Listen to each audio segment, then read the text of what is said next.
බොයේකට ගැලපෙන්නේ නැහැ බං. මොකද්ද? මට ඒ කියවා කියන්නේ නැහැ. උඹ කොහොමද බං ඒක දන්නේ? සුදා බං ඒකේ ගේමක් ගන්න නැන්නේ බං. ඒකේ කෝස් එකක් කරන්න නැන්නේ. අනික උඹ වගේ එක්ක කොහොමත් ඒකට ගැලපෙන්නේ නැහැ බං. ඉතින් මට මොකද? ඒකේ හැකියාව දිනනවා. ඒකේ කෝස් එක කරලා උන්ගේ පවුල කොහොම හරි ඒකේ රටකට යන්න යන්නේ. රට ගියාට පස්සේ කොහොමත් උන්ගේ පවුල ඒකේ කොහොමත් ගොඩ දානවා බං. මොකද උන්ගේ පවුල දුක් විඳින පවුලන්නේ බං.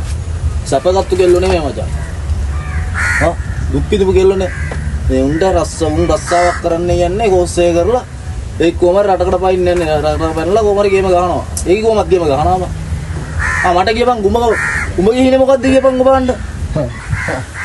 මගේ හිනේ අනේ මචං මගේ හිනේ ඒ කිය බඳගෙන මම වගේ කොල්ලෙකුයි ඒක වගේ කෙල්ලෙකුයි හදාගෙන හරි අවසට ඒක ඔප්පේ ගන්නලා දීලා ඒක මාරගෙන උගුරු කර දීලා මුළු පවුල පිටින්ම ආසදියා බලන් ඉඳලා ගන්න අතරේ තියනවා නේ මචං.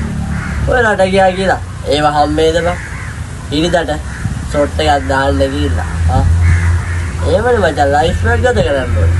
කොයි දෝ රටකට ගිහිල්ලා පැය 24ම හම්බ කරලා 50000 පඩිය අරගෙන 40000 ලංකාවට එවලා 10000කින් ජීවත් වෙන්න පුළුවන් නේද? ඒකද බං ලයිෆ් එක. ඒක හීනයක්ද බං?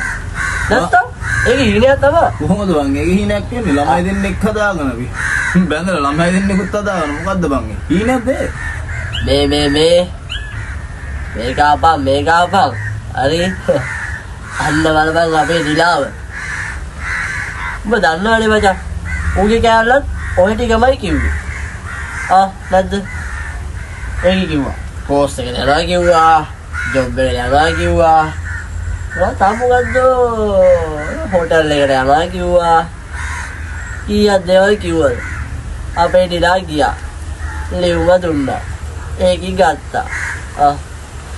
කිව්වා. නම්බරේ දුන්නා. කතාව ඉවරයිනේ බං.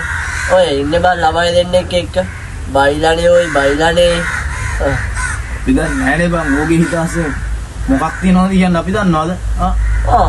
ඉතින් බං ඌට අඬ ගාලා බලමු. ඌම ගියේනේ. එතන බාගනින්කෝ. අඬ ගාවන්න බලන්න. ඉතින් බං මං අඬ ගන්න. දිලා මේ පොඩ්ඩක් වරෙන්කෝ. දිලා අනේ ඕනේ ගියපන්. අන්න අරේවි රට යන්නයි කියලා මොනවාද කිව්වලු. වඳුරෝ බං. හරිද? මොනවාද කිව්වලු. මෝ කියන එක මට සෙට් වෙන්නේ නැහැ. මේ කැලලත් ඕමනේ බං කීකීදී මොන පොඩක් කියලා දීපන්. ඉස්සෙද්ද කොයි කියන එක තේරුම් ගන්න. බඩ තියෙන ප්‍රශ්නේ මොනවද බං? ඌත් එක්ක. බඩයි බැරි එකේ සෙට් කරලා දෙන්න. අවුරුදු දෙකමාර තිස්සේ ඌ පස්සෙන් යනවනේ බං. ඒකව සෙට් වෙන්නේ නැහැ බං මූට. ඒක රට යන්න ඉන්නේ. මූට කොහොමත් ඒකව ගැලපෙන්නේ නැහැ. දැන් අපේ ගෑනුත් තෝම තමයි කිව්ව රට යනවා, ඒ යනවා කිව්වා, ඉතාලිය යනවා කිව්වා, ජපාන් යනවා කිව්වා. අන්තිමට කුස්සියේ තමයි ඉන්නේ. ඒක කෝල්ලේ. හෙලෝ බබා. එනවා මින්දේ.